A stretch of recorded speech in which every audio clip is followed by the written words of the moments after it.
Graham was first.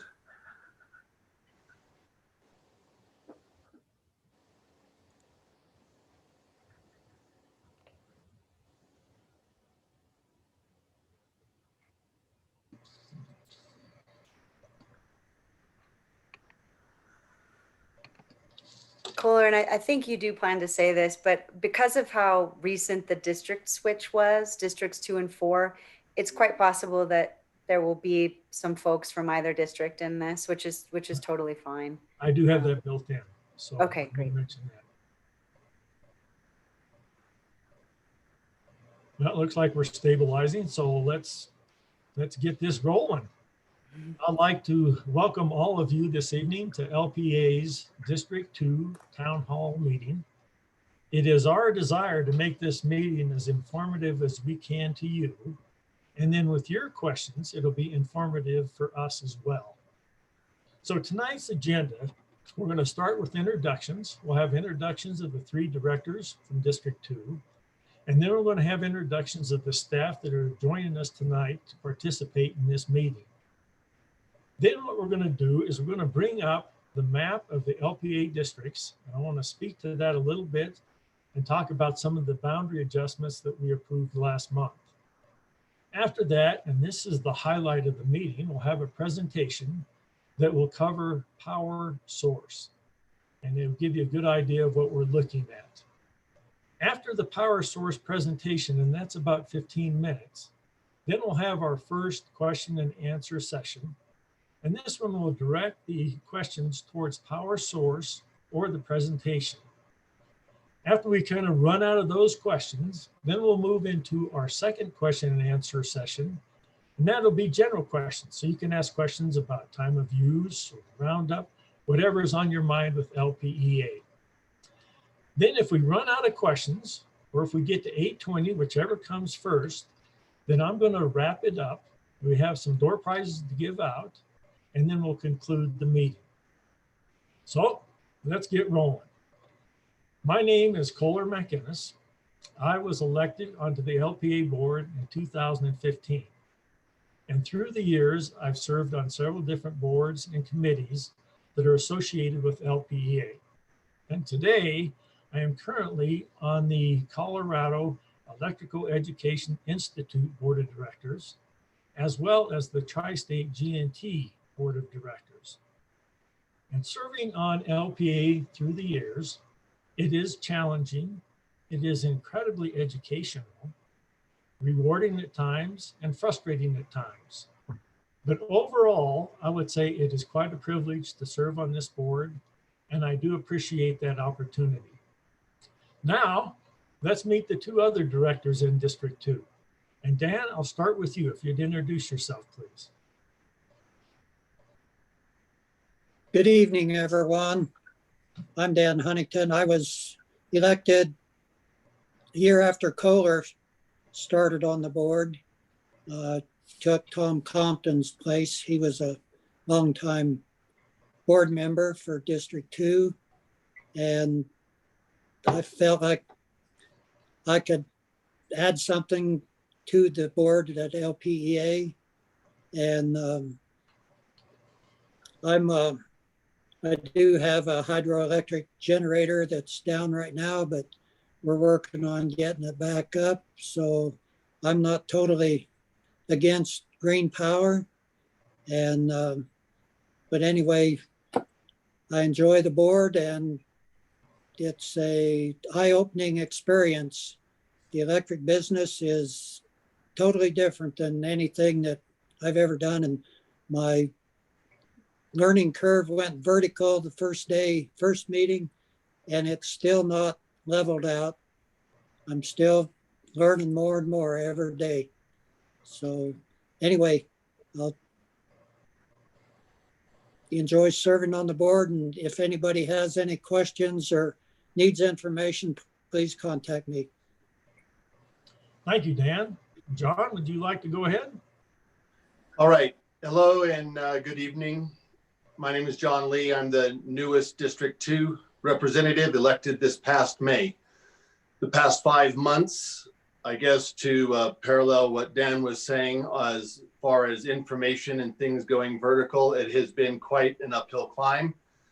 Probably the strong point for me is that LPEA and our staff have a very good orientation program and an education platform that I've just begun to get that knowledge base specifically in on things that each one of the VPs that you are going to be hearing from tonight at LPEA, their functional roles in it, and it's to help us have that high level view to it. So I'm very pleased to be here and on the board, and look forward to a good information exchange. Thank you. Thanks, John. So now let's have an introduction of the staff that is going to participate in tonight's meeting. And what I'd like to do is turn this over to Jessica Matlock, who is our CEO, and have Jessica introduce herself. And then if you would, Jessica, if you would please introduce your team members or ask them to introduce themselves, and we'll get to know all of you. So Jessica, if you would, please. Great, thank you, Kohler. So my name is Jessica Matlock, and I've been the CEO for about 1 year and 4 months. And if anyone told me I'd be a CEO at a company in Southwest Colorado during COVID, I'd never believe them. So it's been quite a year for us, very challenging, and with all the forest fires as well. We've had a lot going on in the last 6 months. And I have to say, I feel really honored and blessed to be with such an amazing leadership team. They are truly remarkable. They live in your communities. They have kids in their communities, families. Many of them have grown up here. And so just want to make sure everyone knows that these staff members are part of this area, and we are dedicated to the company and to all of you. And these guys and women spend a lot of time doing their job to make sure that you're all safe and the power is flowing through the lines so that we can have a Zoom meeting with electricity and watch the World Series tonight. But anyway, I will let the team introduce themselves. Just one more thing, I grew up in Colorado on a cattle ranch, and it turned into a horse ranch in Morrison, Colorado. So I've been to the stock show all my life. The smell of manure is comforting to me, which is odd, but I really love it. And so I'm very happy to be back home. I have children and they're in school, thank goodness, during COVID. And I just feel, again, very blessed to be able to raise them in such a great community here and have my family surround me. Most of my family lives in Colorado. So wanted to thank all of you for being here, and I'll start with Drew. Hi, good evening, everyone. I'm Drew Timmerman, VP of Information Technology. I've been with LPEA for 20 years now. I've seen a lot of changes over the years, but I got to say it's a very exciting time to be a part of the LPEA team, so I'm real happy to be here. And the last thing I want to say is Jessica talking about manure being comforting. I can see the wheels turning in Dan's head right now, and I can't wait till April 1st. So anyway, good evening, everyone. So should we move to Dan? Yeah, Dan. Sure. I'll jump in there. I'm Dan Harms, VP of Grid Solutions. Grid Solutions is the part of our company that tries to make the grid run as efficiently and effectively as possible, exploring new technologies and also exploring power supply options. So that's why I'm here tonight. Thank you. Jerry, you want to go for it? Evening, everybody. It's a pleasure to be here with you. I'm Jerry Sutherland, VP of Operations, and I oversee the boots on the ground. So if you see our guys out working, go ahead and thank them for all the hard work that they put in to help keep your lights on. Thank you, Jerry. Hillary, would you like to go for it? Sure. Hi, everyone. I'm Hillary Knox, and I'm VP of Communications. And my team, we oversee pretty much all of the customer-facing work. So customer service, energy management, advisory services, and communications. You may have a few emails from me in your inbox. I would encourage you to reply to them. I'm a great entry point into the company if you ever have a question. I usually can't answer it, but I do know who can. And I look forward to hearing your comments tonight and connecting with you more. Thanks. Thank you, Hillary. Garrett, your turn. I'm Garrett Hammer. I'm the district manager here in Pagosa Springs. I've been at LPA for about 9 years and I love it.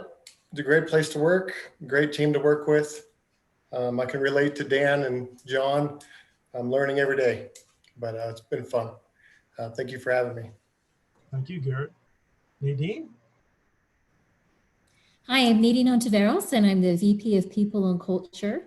And I'm thrilled to work with everybody at LPA. It's really fun, all the changes we have going with all these innovative people that we're working to serve you. So thank you. And we have about 112 people that are invested in our community in all of our districts, and quite a few are on this call. So thanks for being here. Thank you, Nadine. I think that word changes is really a top word today. Carl, would you like to wind it up? Sure. Last but not least, it's me. That's right. My name's Carl Ramsey. I'm the Vice President of Finance. So obviously I take care of reporting our results, our budgets, our forecasts, and I also manage our billing team. So I have only been with LPA since January. It's been a great 9 months. Loved every minute of it. I previously worked for an electric co-op in Oregon, and this has been a big upgrade for me, and a wonderful place to live, wonderful people to work with. As you can probably tell, I was not born and raised in Colorado, but I think I might stay here quite a long time. So it's very nice to meet you all. Thank you, Carl. And the three directors from District 2 thank the staff for putting this on this evening and helping us with participating in the meeting. So Hillary, at this time, can I get you to take the screen and please put up the district map?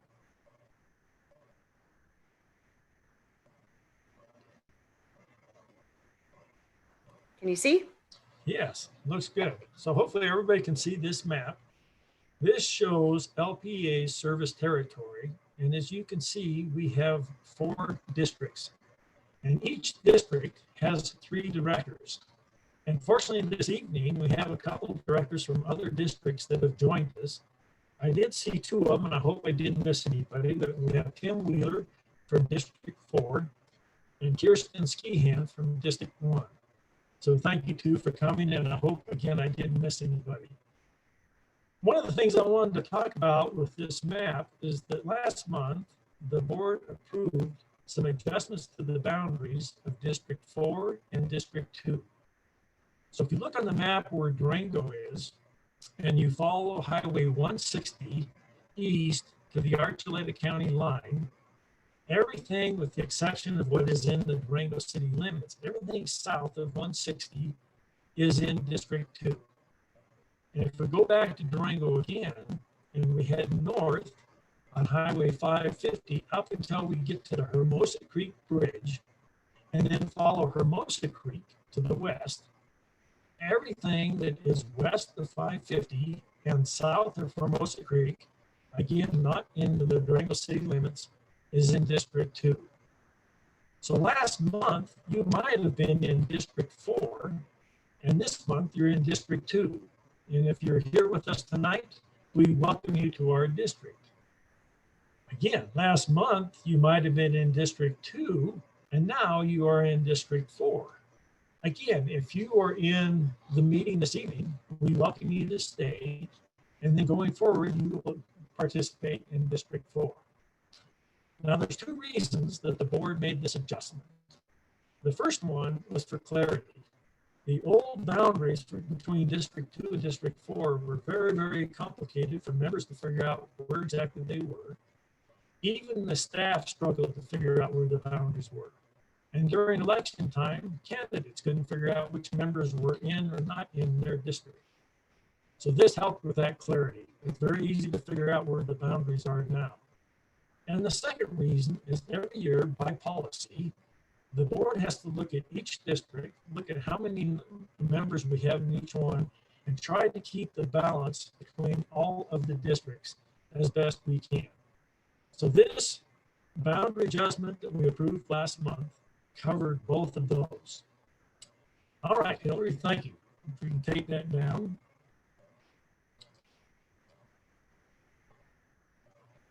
All right, now for the highlight of our meeting.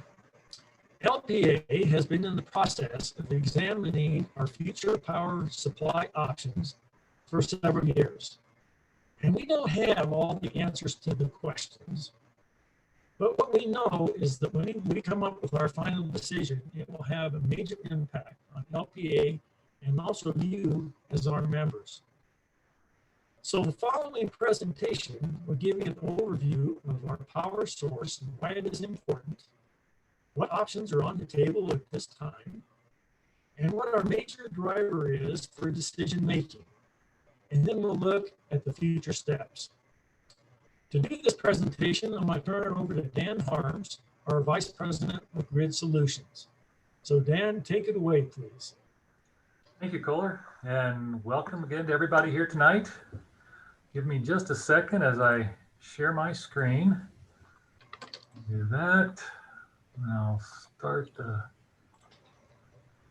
presentation and swap that around a little bit. All right. So now we should be off and running.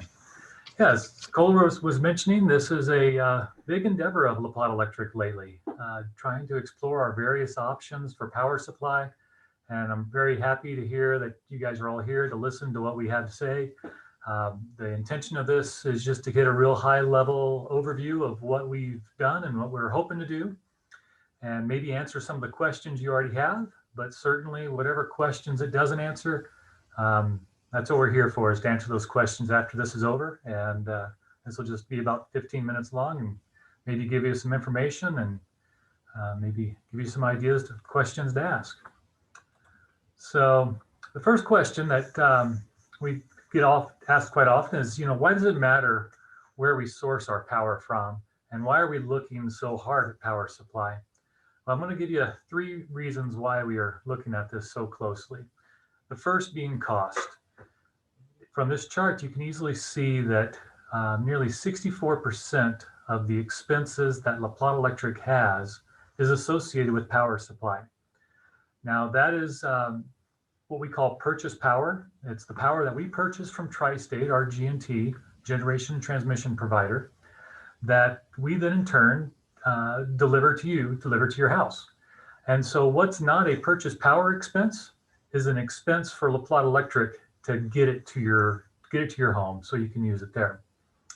So obviously with purchase power and power supply being $72 million a year for La Plata Electric, it's a big thing. Even if we can change that just by 1%, that makes a big difference in what we all pay for our power bill. Then the second reason that we're looking at power supply and where it comes from is local control.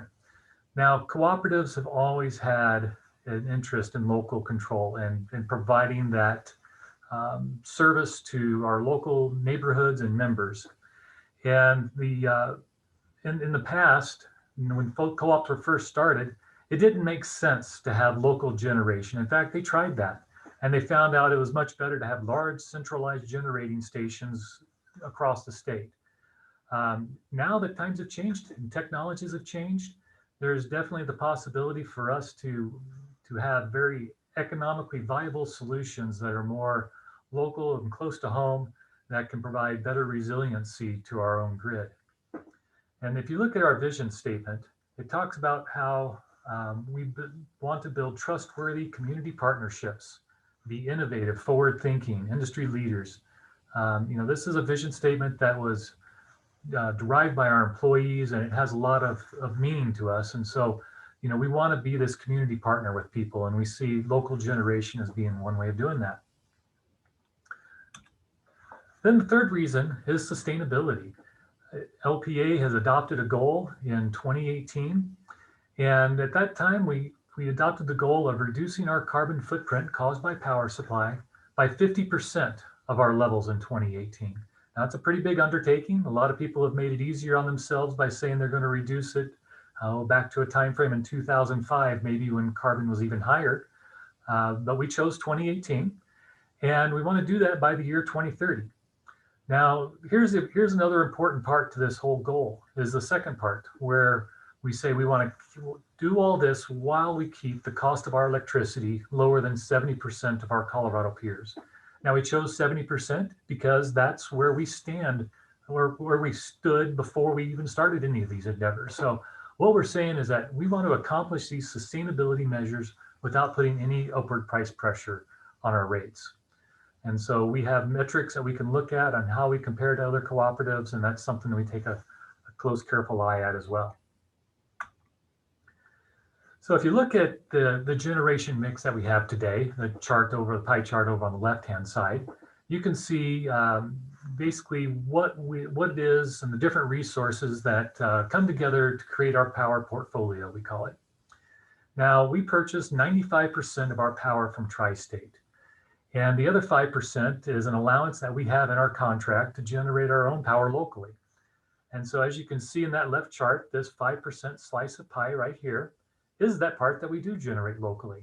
We have solar, we have some hydro, and we have some waste heat recovery, all that go into making up this portion of the pie. Now, the rest of it is the breakdown of what Tri-State delivers to us. Some of that comes from natural gas, 25% from renewables, some from diesel, but obviously the majority of that comes from coal still at this point. Now, it's certainly our endeavor, if we're going to cut our carbon by 50% by the year 2030, obviously we have to take some big strides in getting there. Now, our first stride would be a 5-year operational target that we have as a stepping stone to get to that point. And that would be to increase the portion that LPA provides locally. And you can see the difference between the two charts in that on the left side, it's 5%. On the right side, it's 18%. That signifies the addition of 50 megawatts of additional solar onto our system. And we're working with Tri-State to gain the flexibility in order to do that. We can't do that quite yet today because we are restricted to the 5%, but there are some opportunities that Tri-State has recently established that we think we can get to that point. Now, because our piece of pie grew, the other pieces of pie shrunk. And so that's why the reductions are shown there. Now, Tri-State also has a responsible energy plan that they're trying to implement, and that would further reduce their carbon emissions as well and increase their renewable portion of the pie, and thereby even further decreasing the reliance on natural gas and coal. We also get the question a lot of times, but aren't renewables more expensive than traditional forms of generation? Now, that was certainly the case 10 years ago, but I'm telling you today, that's not the case anymore. And renewables have come down in price significantly. You can see from this chart, which was provided by a third-party group that analyzes this very carefully every year, it shows the curve under which different technologies have dropped in price or changed in price, I should say. Now, the green line, that signifies the pricing trend over the years of solar. And to explain the numbers on here, where it says 359, that's $359 per megawatt hour. Now, you might be more accustomed to a pricing that's in the cents per kilowatt hour. This would be equivalent to 35.9 cents per kilowatt hour. And today, or even in 2019, that had dropped to $40 a megawatt hour or 4 cents a kilowatt hour. So you can see the downward curve on that, while the curve on coal has increased over the years, largely due to additional regulations and just the cost of operating those kind of power plants, whereas the price on natural gas has stayed fairly steady throughout the years.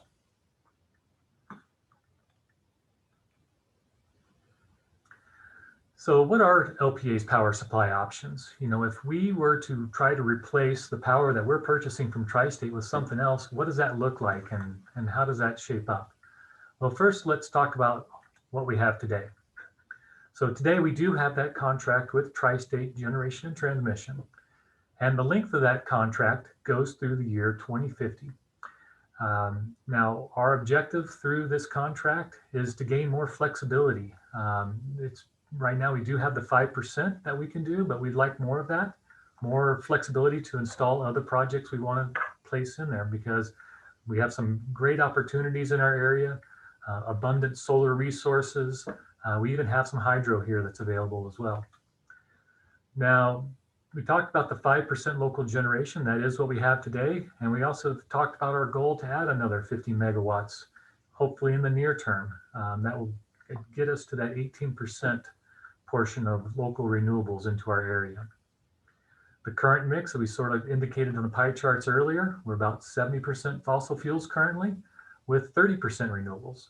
Well, in order for us to achieve our carbon reduction goals by the year 2030, we more or less need to flip-flop those two numbers. And we need probably 70% at least of renewables on our system in order to make that happen. And so we look forward to trying to come up with great new innovative ways to do that while keeping cost under control.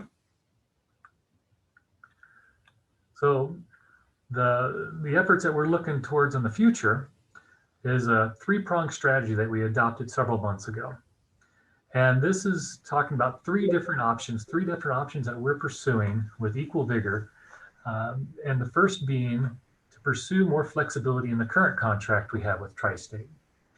So right now we've talked about the 5%. So we've been talking with Tri-State and other cooperatives and utilities and tried other efforts to expand that 5% to maybe something, 10%, 20%, something that allows us more flexibility to put in the resources we'd like to install. Then the second prong of our strategy is something that we call a partial contract. Partial requirements is another name for it. And this would entail LPA still remaining a member of Tri-State, but acquiring probably through purchasing through a buy down payment, the additional space to install the renewables and the generation that we would like to do. It wouldn't be a full exit.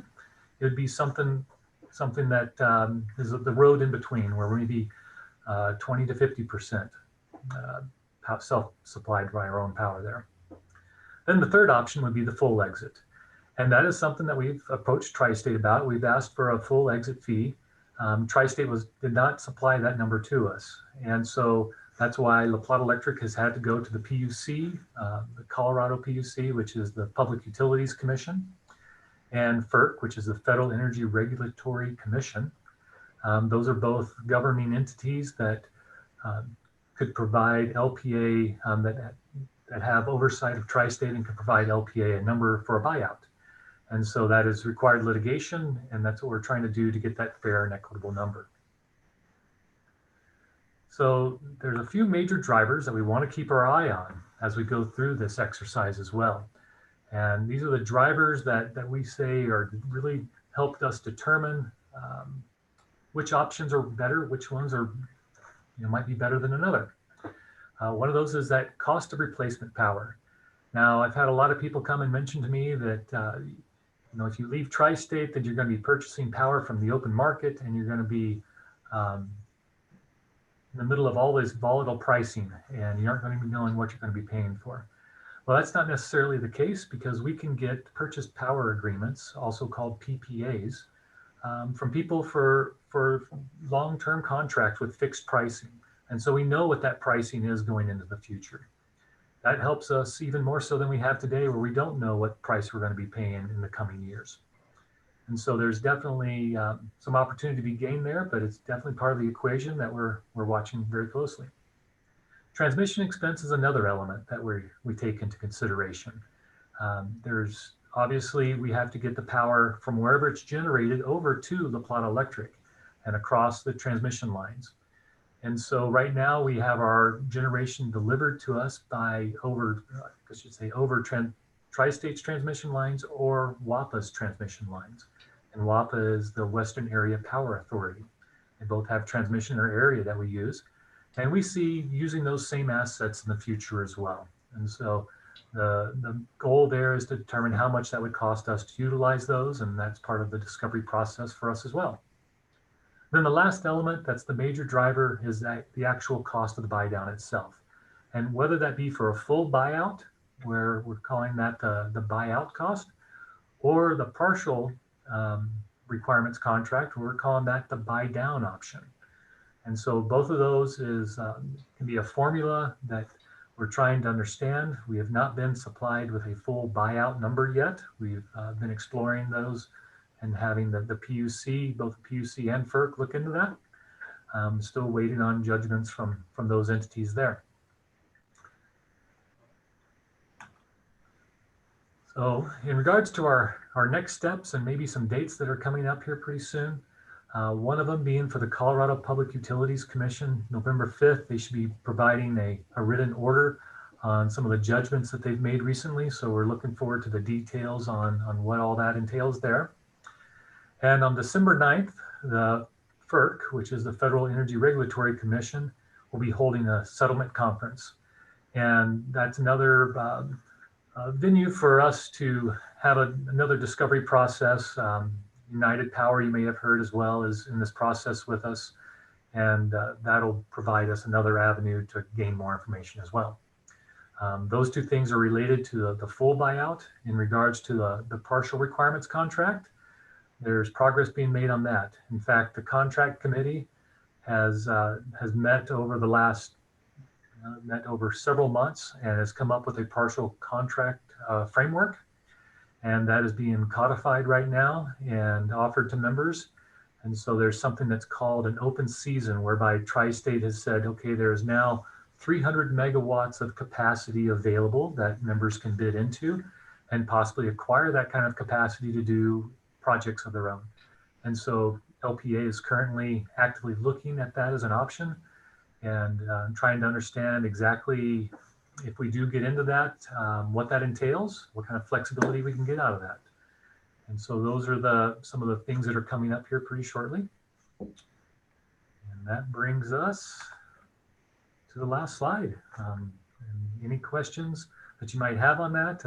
Kohler, we'll let you run this, and I'll go ahead and stop sharing my screen here, and then we'll be glad to answer any questions people have. Thank you, Dan. So now, like Dan mentioned, we're going to open this up for questions and answers. And this will be our first session. So what we want is these questions to be directed towards that presentation or power source. And then what we're going to do when we run out of those questions, we're going to it over onto our second session, and that will be general questions. So you can ask whatever's on your mind about LPEA. Now, before we get started, I want to give you a couple of guidelines on how we go about doing the questions and answers. If you're joining us with Zoom, at the bottom of your screen, you have two choices. You can raise your hand and give us your question live, or you can take the other choice, the Q&A choice, and you can write out your question. And then if you are on a phone joining us, you can also use *9, and that's the same as raising your hand, and your question will come live. If you do go with raising your hand, when I see that you've raised your hand, I will ask Drew to unmute you. We ask you to please give me your name, and then you have 3 minutes to ask your question. And at the end of the 3 minutes, Drew is going to mute your line. So please be precise with your question and state it, and then we'll move on and get an answer for you. If you write your question, then what I will do is read the question out so everybody that is listening can hear the question, and we'll go on with answering it. Again, we're going to go over the first session, then we'll go into the second session, and we'll take this till we run out of questions or until 8:20. So let's get started on this. And I have to admit that I am new to Zoom as far as being a host. So I might be stumbling around a little bit, but we'll do the best we can. I do see a question from Benjamin Ferrier, and I hope I pronounce your name right. Let me move this so I get the whole question here. LPA recently increased our electric rates. How much of this increase is due to the $1 million LPA has squandered on the effort to stick its neighboring utilities with LPA's debt in an unfair buyout from Tri-State? Pretty harsh question, but a question I get asked quite a bit from members. And so I think the best thing to do on this is if I could turn this over to Carl. If you can kind of talk, Carl, for us, tell us a little bit about this price increase and what the funds are actually going for, if you wouldn't mind, please. So the simple answer is none. And that obviously I'm not going to leave it at that. If you look at our income statement for the 9 months that have 9 months of 2020 that have concluded so far, you will see that our expenses for this year are over $2 million under budget, and they're also below what we spent in the same period last year. So we have spent money on exploring alternative power sources. The main reason for that is because we had gone to Tri-State with the three-pronged strategy that Dan mentioned in his presentation, being what we were pursuing. One of those prongs was how much would it be to buy out of our contract? So we asked Tri-State and they did not answer. And we needed that answer if we were going to know what was the best thing to do for our members. If they had given us the answer, then we would not have had to try and find it out by going to the Public Utility Commission. So I would take issue with the idea of squandered, because that was money spent, budgeted and approved by the board to find out what our options were. And the options we need to explore would save our members potentially hundreds of millions of dollars. This was something we could not, it would be fiscally irresponsible of us not to explore the options. We wanted to explore the option by asking Tri-State to say, well, what's the answer? If we wanted to do this, how much would it be? Not saying this is what we want to do, but we just need to know where we stand. And they didn't tell us. So that's why we had to pursue that option. I would also add that some of the expenses we've incurred are in our dealing with the Federal Energy Commission, FERC, Federal Energy Regulatory Commission, to give it its full name. We have to deal with them, but that was not our choice. Tri-State opted to move from state regulation to not even state regulation, to be regulated by their own board of directors, to going to a federal regulatory body. I'm sure a lot of you guys know in your business dealings or just in your day-to-day personal dealings, when you go away from just dealing face-to-face with someone to going to a huge federal regulatory body, it gets really, really complicated and unfortunately really expensive. It was not our choice, and that's something we've had to spend money on that we really didn't want to. So I would say most of all, the reason we raised our rates was so we could keep our electrical system, the infrastructure that keeps the lights on, in good order. The budget for next year is several $1 million to work on making sure that all of our infrastructure, our poles, our wires, our transformers are completely up to date, safe, and reliable. And $16 million or $20 million or however much it is an awful lot of money. We haven't raised our rates in more than 4 years, and we tried to raise them in such a way that would give some control to the member with the peak power charge. I live in La Plata County. I pay an electric bill. I don't want to pay more than I have to. I'm not going to come on here and tell you, oh yes, I'm happy to pay more, because of course I'm not. But I do appreciate that there is that opportunity to control it to a degree. When you put your washer on, when you put your dryer on, when you run your dishwasher, it's easy. It's easier to do it just before you go to bed, and you can save some money. So is it ideal? No, but I think it's the best we could do in the circumstances. And I would tell you that none of that money has been squandered. Whichever path we choose, I've made this point to all of the members I've spoken to. I think the carbon goals, I think the sustainability and the local control is very important. But I'm a finance guy. The bottom line is my responsibility. And it's my responsibility, not just to the directors and to my boss, the CEO, but mainly to you guys, the member owners. And if there was any option that would cost us 1 penny more, I would say, no, we're not doing that. Every option we choose, the option we finally choose will save you money. And that's the only reason that I would sign off on it. Well, thank you, Carl. Dan Huntington or John Lee, any comments from the two of you or any of the other staff?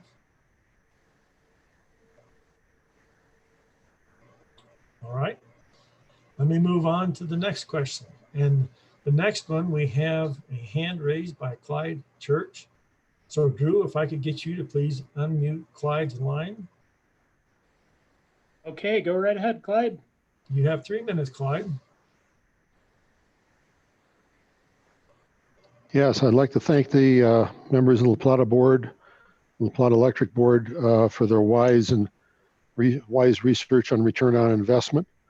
I really respect the analysis of alternatives here. And I mean, I don't want to pay higher electric rates, but if I have to make it improve the process, improve the infrastructure durability, or improve reliability, I think it's a wise decision. Ultimately, we may reduce cost. I guess my question really is looking at the future with increasing renewable energy coming online and renewable energy now crossing over traditional power generation with coal and gas, is our infrastructure capable of handling that very dispersed load coming in from the entire county, from the entire LPEA region, and able to handle that and able to efficiently use that power. The last thing I'd like to say, so that's the first question. Last is a comment. I really respect your line maintenance policies and fire mitigation along your power lines in the mountains. This is a real problem. It has been for a long time in the Rocky Mountains, regardless of who the power supplier is. But it is important to the community. It's important to residents of La Plata Electric. Thank you. Thank you, Clyde, for the questions.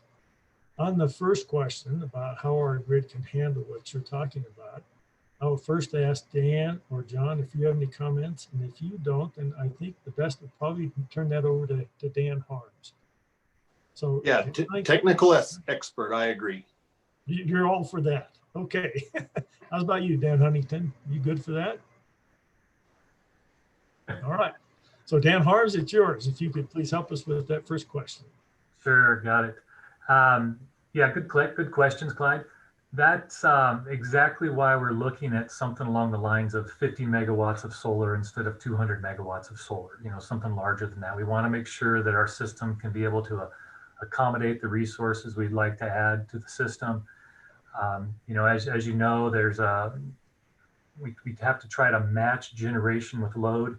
Solar predominantly, obviously, generates during the day.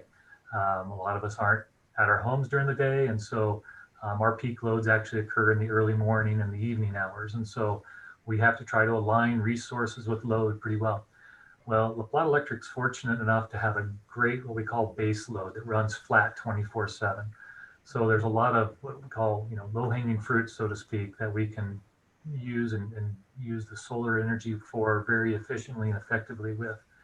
Now, when we try to get solar penetrations that get well above that, that's when we have to start looking at technologies such as energy storage and things along those lines. So hopefully that answered your question. Thank you, Dan. And I think on the second part of his question, or his second question, maybe Jerry, if you wouldn't mind taking that one on, and maybe a little bit from Jessica as well about the fire mitigation and what we do on those issues. So we have a contract tree crew that goes around and with specified circuits every single year. And they do a phenomenal job of keeping up our easements and right of ways to prevent any chance of us creating a wildfire. As we all know, right now, it's dry as can be out there. Thank goodness for a little moisture. We have set aside more money next year, specifically for more fire mitigation. We do not want to see La Plata County, Archuleta County catch fire like they're seeing up north. Thank you, Jerry. And Jessica, do you have anything to add to that? No, I just think that, you know, a lot of our 2021 budget, our emphasis is on fire mitigation, just because of what we're seeing and how dry the conditions are right now. Yes, we did have a little bit of rain and snow the last day, but it's still not enough. And so we need to be pretty vigilant about making sure we protect our areas. So we are focusing a lot more in 2021 to protect our service territory and maintain reliability. So, you know, it's really important to support our crews in that too. And I would say what Jerry mentioned about trees, you know, we are asking our members to not approach any downed trees to go investigate. It's very unsafe. But if you do know of trees that are near your lines, please let us know, because we do need to go out and trim them, because that's often the first line of defense for us, is when members can see these things. But again, the most important thing is don't get close to those lines. Thank you, Jessica.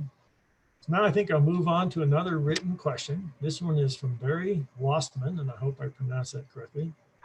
I understand the LPEA has a stated goal of sourcing 50% of their electricity from renewable sources by 2030. The Tri-State's same goal is 50% by 2024. Why would we want to move away from a partner who is moving us in the right direction at a faster rate?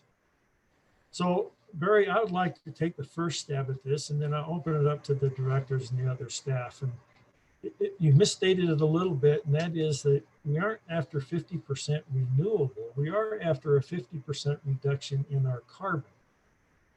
And I asked the same question, okay, why would we want to look at something like that instead of staying in Tri-State that does have that goal of being 50% renewable by 2024?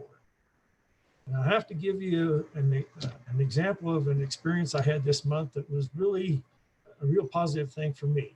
And I attended a meeting that had the CEO of Tri-State, Dwayne Hiley, and one of his staff members, and also had our CEO, Jessica Matlock, and a couple of our staff members sitting down and talking about one of the options that was on the table. And it was really a positive experience, because here they are, the two parties talking instead of fighting. And the reality of it is there's other things just besides renewable that we're looking at, and one of them is price.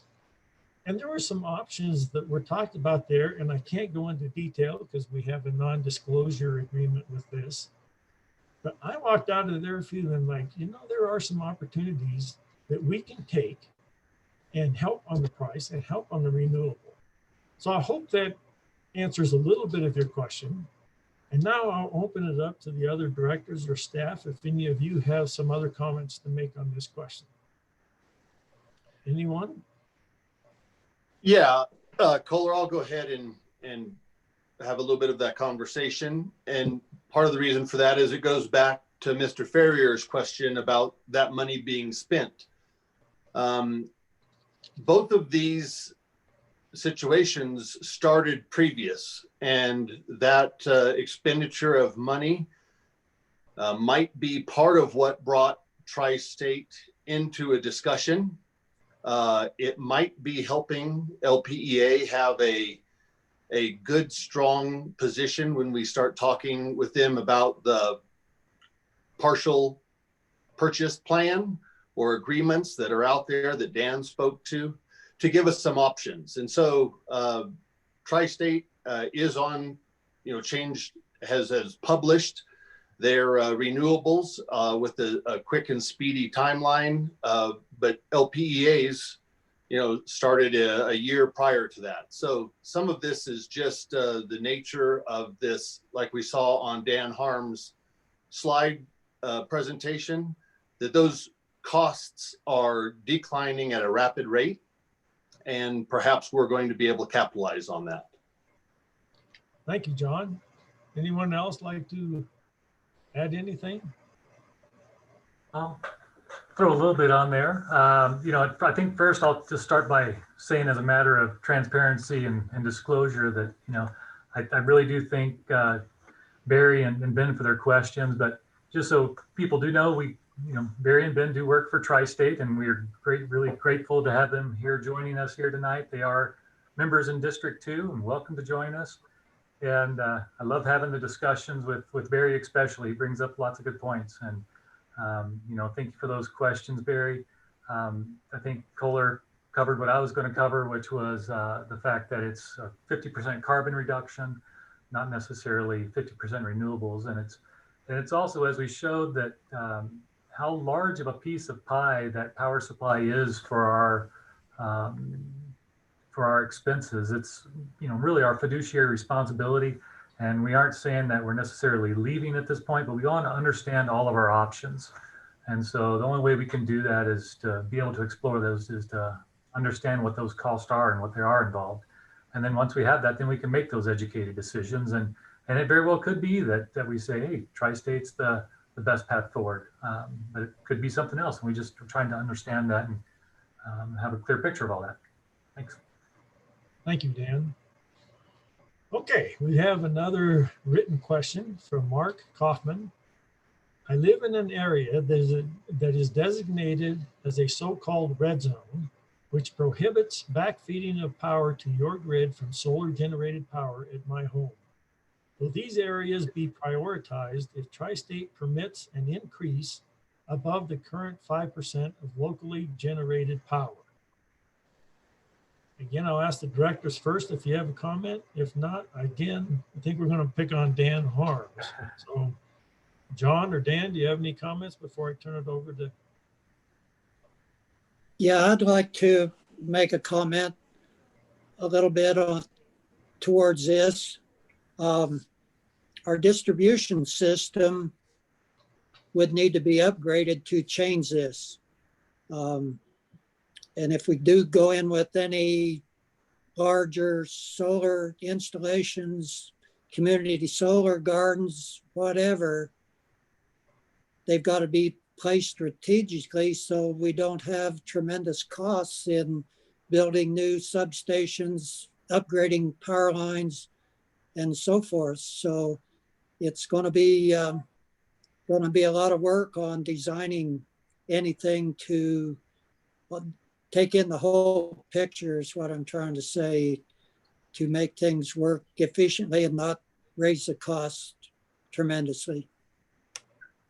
Thank you, Dan. And then I'll again turn it back over to Dan Harms.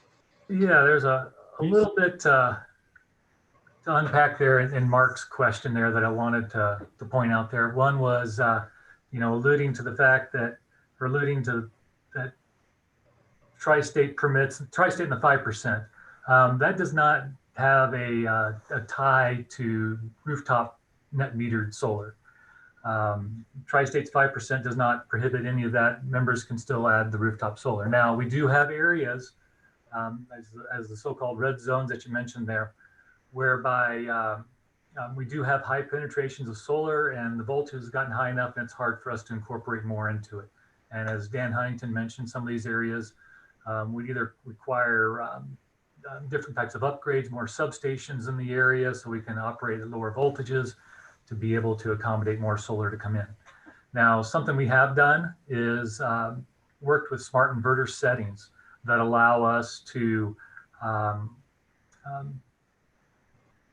incorporate more solar onto our system by, we used to have to say if that solar array raised the voltage above our plus minus 5% limit, even for just a couple hours out of the year, we would have to tell somebody, no, you can't backfeed the grid at all. Now with the smart inverter settings, they will automatically throttle the production back a little bit so that instead of not being able to put the system in, you can put the system in and you're just not producing at full capacity for a few hours out of the year. And so that's part of that. And we're working on eliminating those red zones and hopefully making them all orange anyway. Thank you, Dan. Anyone else have a comment before I move on? All right. So we do have a hand raised by the name Galaxy Tab A. So Drew, if you wouldn't mind unmuting Galaxy Tab A, and we'll take that question.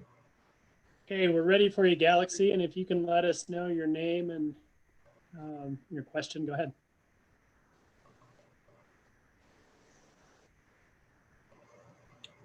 You might be muted. We aren't here. I'm not hearing anything. I'm not either, Kohler. Okay. Galaxy, if you would check and make sure that you're unmuted because we aren't hearing anything. Okay, I think we'll move on. I didn't hear anything, and if you'd like to get your question in there, you can pop back up. I don't see any more questions written or hands raised, so let's open it up to our next question session, and that is open for any questions that you have on LPA. So if you still have a couple power source questions, please ask them. Or if you have other questions, bring them up. We'd like to address them. So I do see another hand raised from Terry Oliger. And so Drew, if you wouldn't mind unmuting Terry, and Terry, you'll have 3 minutes. Okay, go ahead, Terry. Hi there, can you hear me? We can't quite hear you, Terry. Can you get a little closer to your mic, please? I will try. I'm as close as I can get. Can you hear me now? No, Hello? not really.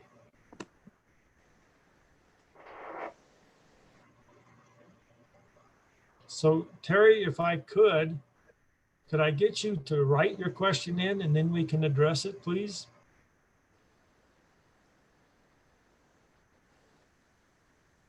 I don't hear an answer, so, oh, and she just wrote, yes, you will write it in.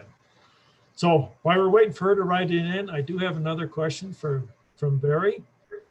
I hear the oft-used statement that LPA could potentially save millions at the wholesale level if they buy out of the contract. But didn't an LPA study paid for by members' money show that in every case, members' costs would go up? Anybody would like to tackle this one? Sure. Okay, Carl, thank you. As I mentioned, I've only worked for LPA for 9 months. So if some study was done before then and came up with those results, I'm certainly not aware of it. And I would like to think that would have been shared with me before I came on board. And I'm very certain it would have been. So the simple question for the answer is no.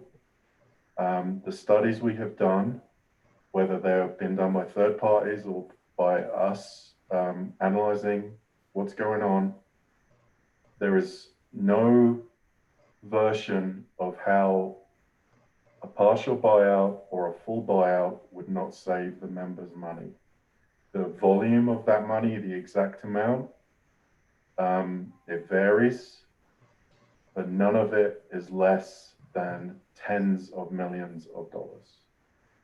And at the high end, it's hundreds and getting towards even more than that. So I can assure you, I think Barry, this is, as Dan said, is a gentleman who works for Tri-State. I can assure you that there is no study that says this will cost the members money to buy out. Thank you, Carl. And I think John Lee wanted to address this. Is that correct, John? No, I was trying to clear our question and answer screen. Okay. Thank you. So we have another question from, I'm not too sure how to pronounce this, Jolene, maybe, Phillips. Tri-State has announced a plan to reduce their rates by 8% in the next 3 years. Since 64% of your costs come from power supply, this will significantly reduce LPA's costs. Does LPA plan to reduce my rates as an end consumer as the result of this cost reduction? And again, I'll just say right up front, that is one of the goals that we're after, is what can we do to reduce our members' rates? And going further into this question, I'll look for anybody else that might have a comment on this. Anybody want to step forward? Dan? I saw you unmuted. Maybe you aren't ready to answer that. Now I can. Got two Dans. Go ahead, John. I'm sorry, Dan Harms. Okay. Sure. Yeah. We very much appreciated Tri-State's announcement of that 8% rate, 8% reduction over the next 3 years. That's going to, step in and phase in. That's their goal at this point. That can certainly help drive all of our members' costs down. And we're taking that into consideration as well as we look into these different options that we have. We certainly don't want to head down a path that, where there's a more viable path. Otherwise, say with staying with Tri-State. That's totally why we want to understand our options. And if Tri-State can reduce costs, and then we on top of that can further reduce things by putting in some of our own local renewables, then that helps us all in the end there. Thank you, Dan Harms. And Dan Huntington, did you want to say something? I'm sorry, I got the Dans mixed up. Did you want to add anything? No. Okay. I will mention one other thing. And as I told you in my introduction, I am on the Tri-State board. And the board did set a goal of reducing our rates by 8% by the end of 2023. And I can tell you, this is really a big deal. It's not an easy thing to do. The first year's reduction will be easier than the next couple of years. And I have to hand it to them. They're really trying hard to get their rates down and being more competitive in the market. So I look forward to seeing how this goes forward. All right, we have another question. And Terry, thank you for writing it in. I'm sorry we couldn't hear you. So this is from Terry Oliger. My son bought property in our subdivision recently and will be building a home next summer. Who would be the contact person for helping him set up electrical? His box is on the opposite side of his property, on the side of a hill.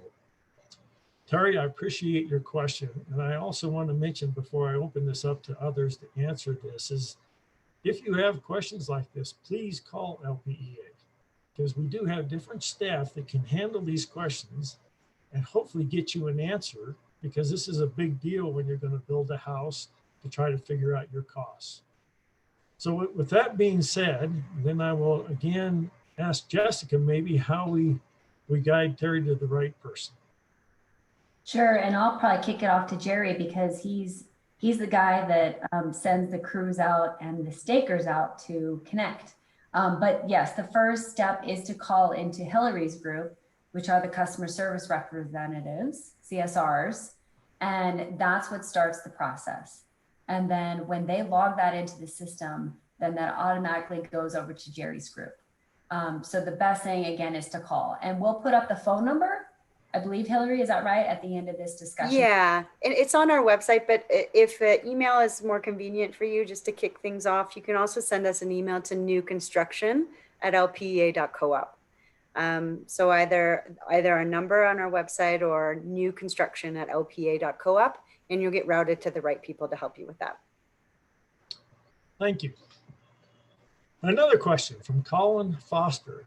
Does residential solar production feed into the grid count towards LPA's local generation and thereby come up against the 5% limitation in the Tri-State contract?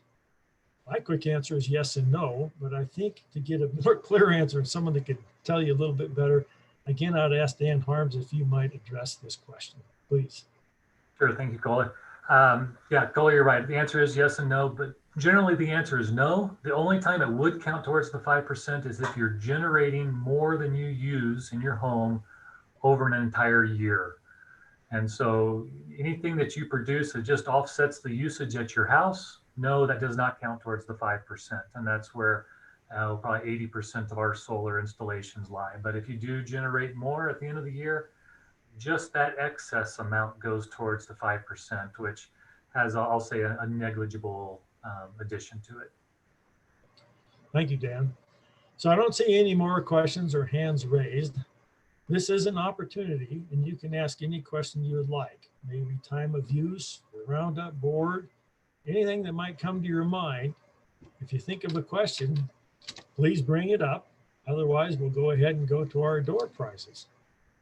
While we're waiting for that, I'm sorry. Sorry. I was just going to mention, I see we do have a few people that have called in on the phone. I don't remember if you mentioned it originally, Kohler, but if they would like to raise their hand to be unmuted, they can press *9 on their telephone. Thank you. So I'm going to mention one other thing, and then I'll get to Julie Westendorf because I see she raised her hand. And that is that tonight's meeting is being recorded. And so if you would like to, you can tell other people to listen to it. You look at it on the website. And Hillary, I don't know, what's the timetable on that? When will it show up on the website? So our last town hall meeting is this coming Thursday. We need a bit of time to process the videos. And in addition to the videos on our YouTube channel, we're also updating the fact checker section of our website with all of the questions and answers. So we will send that out next week. And I'm going to send an email to every single person who registered with the links for easy access. Thank you, Hillary. Okay, Julie Westendorf has her hand up. And Drew, if you wouldn't mind unmuting Julie, please. Okay, go ahead, Julie. Hey, thank you very much, Kohler. If there's another person who wants to speak from the phone, I don't want to get in their way.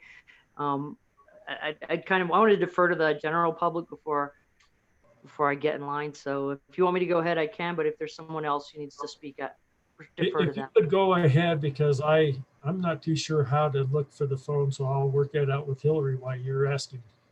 You're the All right, only well, one thank you, Julie. So go ahead. All right, thank you so much. Appreciate you guys having this making this opportunity available to us. One of the things that strikes me is, I'm seeing John Lee call in, I assume from his home on the dry side, and Dan Huntington as well. And I'm wondering, what's the broadband picture look like in terms of an LPA's involvement in it? Because we're all doing these Zoom things, and good video is important. I knew that question would come up. Thank you for asking it, Julie. I'll ask first Dan Huntington or John Lee if you want to address that, and then I'll open it up to the staff. Well, the point that I'll address, go ahead, Dan. Dan, go ahead, and then I'll get to John. Okay, yeah, I'm getting some long syllables. I don't know if my voice is coming through clear or not, but sometimes when people are talking and they just slowly strings out and then it takes off again. The only way I can get anything out here where I am in this canyon is I've got a booster antenna up, and AT&T is getting me some decent service, but it's not really fast. So anyway, and I'm so far away from anything else, it's going to be hard to get broadband to me other than with aerial by repeater towers and so forth. So anyway, that's where I'm at. And John Lee, would you like to have a comment? Yeah, the goings on in LPEA over this last year had part of the broadband committee, my understanding, since I've only been around for 5 months, stand down. And it has recently been brought back in, and a committee chair and members on that. And moving forward, I believe that Jessica will be able to put up on the screen a little bit of information about it, because it's not just the dry side, it's also Archuleta County and other pockets across our district. And this is, back on the plate and being looked at again for exactly those reasons, Julie. Thank you, John. And I see Jessica unmuted. Jessica, would you like to comment? Yes, thank you. And John's absolutely right. I've got it ready to go. So Julie, we have started a broadband committee back up, and I'm trying to actually find it, Drew. It's not showing up on my share screen. But yes, we have a website. So if you can go to our website, and again, I'm not sure why it's not showing up, but you can go to our website and we've got our white paper there. And it is something that we're encouraging people to look at and provide comments to. And then also we have our broadband committee meeting coming up in November. We will make sure that we post that website or post the date to the website, and it's lpea.coop / oh, thank you. There we go. Thank you, whoever did that. Oh, Hillary. So if you click on that 2020 broadband white paper, that shows you what questions we're trying to answer. So Julie, it's really 3 things. We're trying to make a recommendation that will go to the full board in April. And what that recommendation would be, we don't know yet, obviously, but we're examining, you know, 1, should we as LPA think about providing broadband to the member? Should we empower our broadband company, Fast Track, who we own 75%, to build to the home? And we know that they are already looking into that possibility.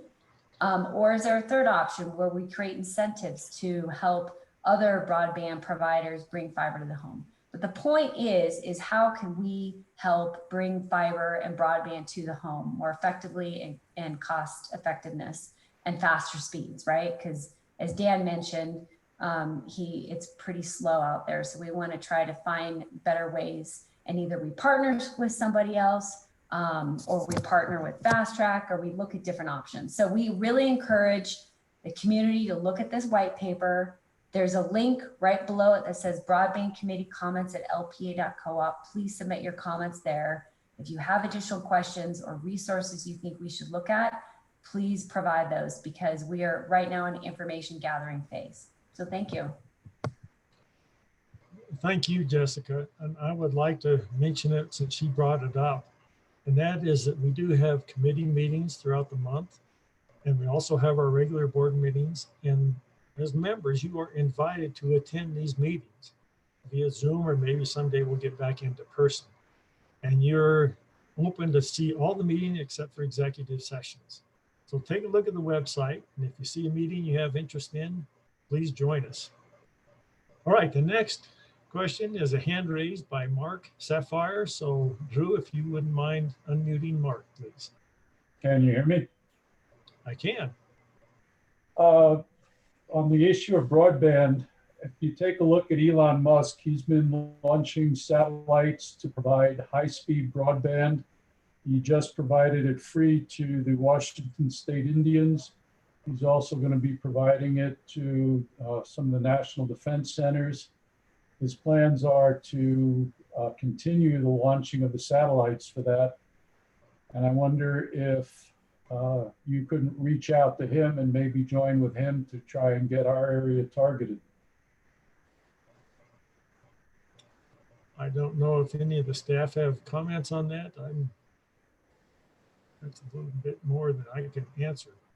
Yeah, just as you're going back into committee on it, to put that on the table for some research to be done. There's been a number of articles out on it in the last week or 2. Absolutely. Thank you. We can look into that. Thank you, Mark. All right. Thank you. Another written question from Barb McCall. I'm Barb McCall, and I am a board member for the La Plata Water Authority. We are currently planning our next phase for the domestic water system in the northwestern part of our county. We would like to consider teaming with broadband in our pipeline trenches to help communities save on expenses. Do you feel this is a viable possibility? And again, I think I'll turn that over to Jessica, please. Thank you. It's a great question, actually. And I think Dan probably has some more information on that. Dan, do you have any more information? All I can say is let's talk. Yeah, sounds I like agree. a fabulous opportunity. Anytime a trench is open, we're interested. And you know, that just provides a great opportunity. So yes, please, let's talk. You can get hold of me there. And I think we have your email address. Hillary, is that correct, when they registered? So I can reach out to you. Barb. And I've talked to several others. I see Roy's on here too, from the Water District as well, over there, and let's explore that idea. Do you want me to send Barb your email address too, Dan, or, Yes, or, okay, we'll do. So thank you, Barbara, for that comment. I think it's great to see participation between different entities within our community. So now we have another written question from an anonymous attendee. Thank you so much for this and the increased communications from LPA in general. As diverse, antiquated, and often incorrect language being used in our current board member as well as staff person, I think, on a former board member social media. Is there anything being done to curb this sort of division behavior? It seems like some of the posts have been deleted. It would be great if we could be respectful of each other. Well said. I'll take a first stab at that. We did discuss this at our board meeting this month, and we were talking about working more on, I can't remember what we titled that as, but addressing this very thing, because we did have some issues that came up. And I don't know if Dan Huntington or John Lee have any comments on that. I'll open it up to you. Hillary actually has requested to be able to respond to that, and that's right in her wheelhouse. And Hillary, you're behind one of my boxes, so I'm sorry I didn't see you. So go ahead, Hillary. Thank you. Did I accidentally volunteer to respond to that? It sounds like it. Thank you so much. I mean, I guess I would say that we are aware of these comments. And, you know, everyone has a right to their own opinion. When they're made on personal Facebook pages, there's little that LPA does or should do to step into that. We try to do as much as we can on our own channels to communicate what we believe are the facts and the truth. And we will continue to do that into the future and look for more avenues to do that better. Thank you, Hillary. All right, we have, I got Mark Sapphire, your hand is up. I don't know if it didn't get put down or if you have another question. So Drew, would you mind? It just went back down. Went back Yeah. down. Oh, And no, Cora, just can went back up. Can I add something to that real fast, Kohler? Yeah, please, Jessica, go ahead. I just want to remind people that right now, with heightened senses and everything going on, you know, people are going to say things. What we would prefer is that they come and talk to us directly. So we just implemented our Code of Excellence program at the company, and our Code of Excellence internally is about talking to each other and having that courage and respect and trust to do that. And so we're asking our members that instead of using Facebook to communicate about us, we'd really appreciate you coming to talk to us about issues. That's important to us because we don't know otherwise how you're feeling or what your thoughts are or your questions. And we want to know and we want to hear them and we want to answer them with facts. So I would just say, please come talk to us. And if you want to look at our Code of Excellence, it's on our website. You can click on the link, watch the video. That's what we're trying to empower our community with and our employees. And so we just are asking for that same respect back from the community. So, and we're open ears. We want to hear it, the good and the bad. The bad is also good because we want to know what's impacting you. So thank you. Jessica, once again, would you just mention that video that they could see for your Code of Excellence? It's an excellent video. It's getting shared throughout many of the co-ops. Sure, yeah, maybe Hillary can bring that up since I'm having technical difficulties of sharing my screen, but maybe Hillary can share that link because it's pretty exciting and not only just about the code, but it's fun to watch the linemen because there's a video, International Brotherhood of Electrical Workers national group came out and videoed our teams talking about the code.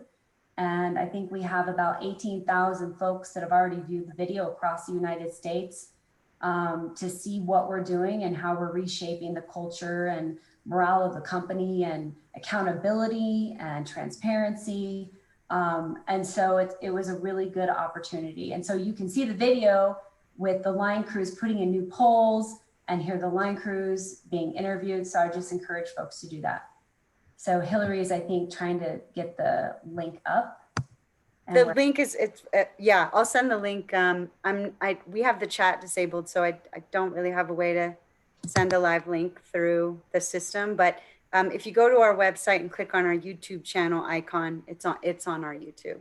And also we have our October newsletter going out on Thursday, and there's a live link to it in that newsletter. So thank you, Hillary, and thank you, Jessica.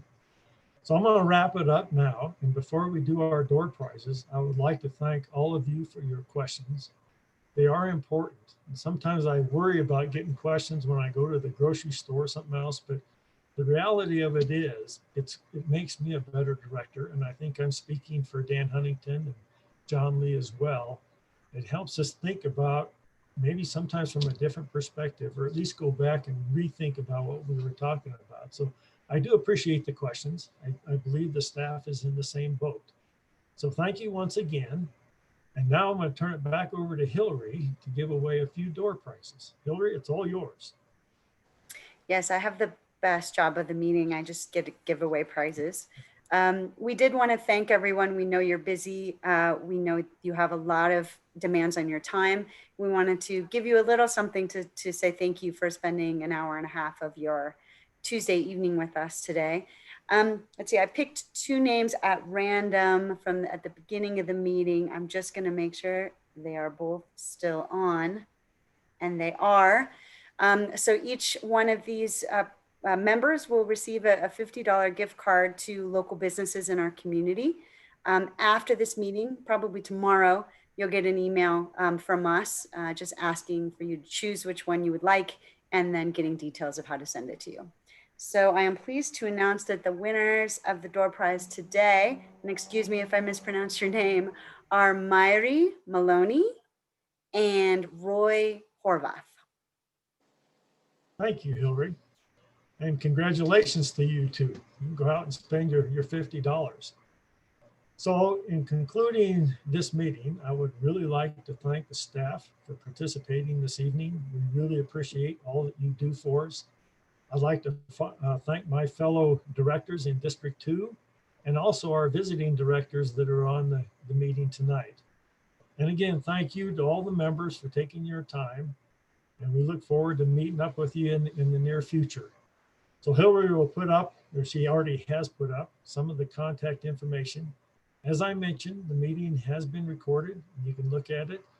And if you have any other questions, please submit them. And with that, I wish you a good night. Thank you.